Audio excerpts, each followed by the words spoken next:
Okay, let's take a snapshot of the world on a single day in the not-so-distant future, April 1st, 2026. Because on this one day, humanity is telling two completely different stories about itself at the exact same time. It's a story of incredible, devastating conflict and unimaginable progress. It's humanity at its most destructive and somehow also at its most ambitious.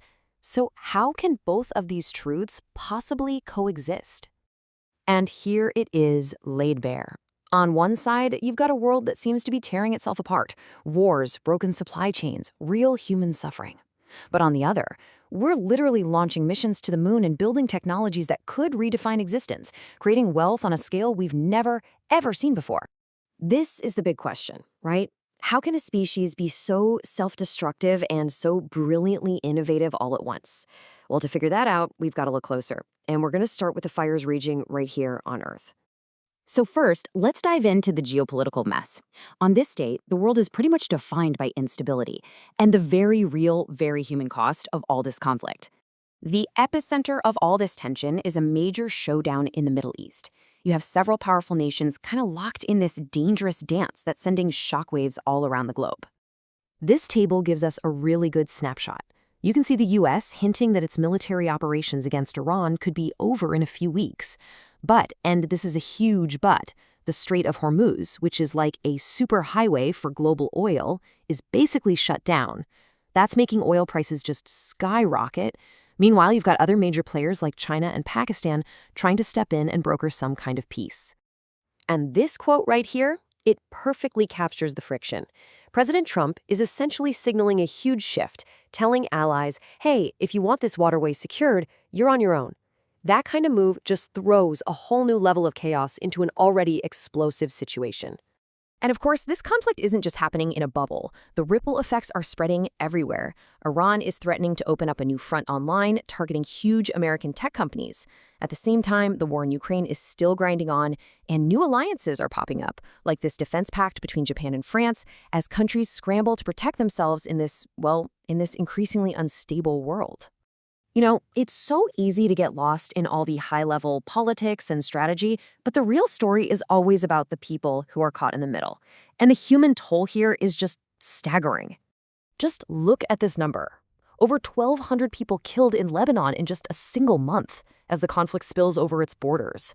That's not a statistic. It's a massive humanitarian catastrophe unfolding right before our eyes.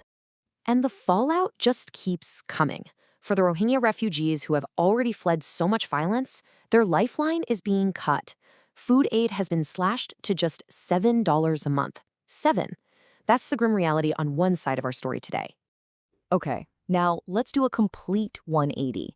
Because at the exact same moment all this is happening, humanity is also taking one of its greatest leaps forward. We're going from the battlefield to the launch pad. Artemis 2 is officially a go. It's on its way to the moon.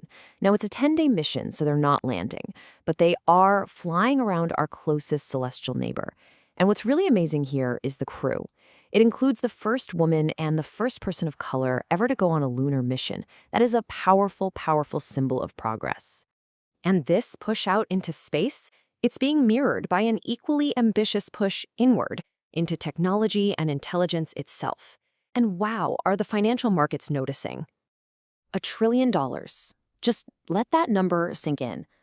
OpenAI, the company that's really at the tip of the spear for the AI revolution, just hit a $1 trillion valuation. This is so much more than a big number. It is a monumental bet on the future of artificial intelligence. So why $1 trillion? It's all about this. AGI, or Artificial General Intelligence. This is the holy grail of AI. We're not talking about an AI that's good at just one thing. We're talking about an AI that can learn and understand anything a human can. That's the goal that's driving this insane level of investment. And of course, this tech gold rush is creating wealth on a scale we've literally never seen before. With SpaceX also going public, some analysts are now predicting that its founder, Elon Musk, could become the world's very first trillionaire. We've gone from moonshots to trillion-dollar fortunes. So when you have this level of extreme change in tech, in geopolitics, for better and for worse, it's inevitable that the rulebook itself has to change too.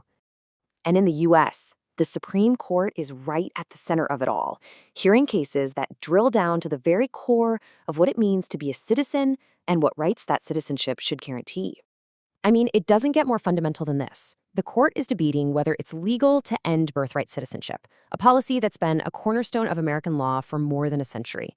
The outcome here could redefine American identity for generations to come. And here's another really profound question, this one about the limits of law and personal freedom. The Supreme Court just handed down a major 8-1 decision ruling that Colorado's ban on conversion therapy for minors actually violates free speech. This is a huge landmark decision right at the crossroads of rights, speech, and healthcare. So, we've seen both extremes, the brutal reality of war and crisis on one hand, and the soaring ambition of exploration and innovation on the other. Which brings us right back to that central dilemma. So here you have it, the two forces, side by side. The forces of conflict, pulling us backward into chaos, and the forces of progress, pushing us forward into a future that could be, well, incredible. Both are happening right now, and both are unbelievably powerful. And that leaves us with this final, unavoidable question. This single day, April 1st, 2026, holds both of these futures. One is defined by our oldest, ugliest conflicts, and the other by our boldest, most inspiring dreams. The story isn't over yet. The real question is, which one are we actually choosing to create?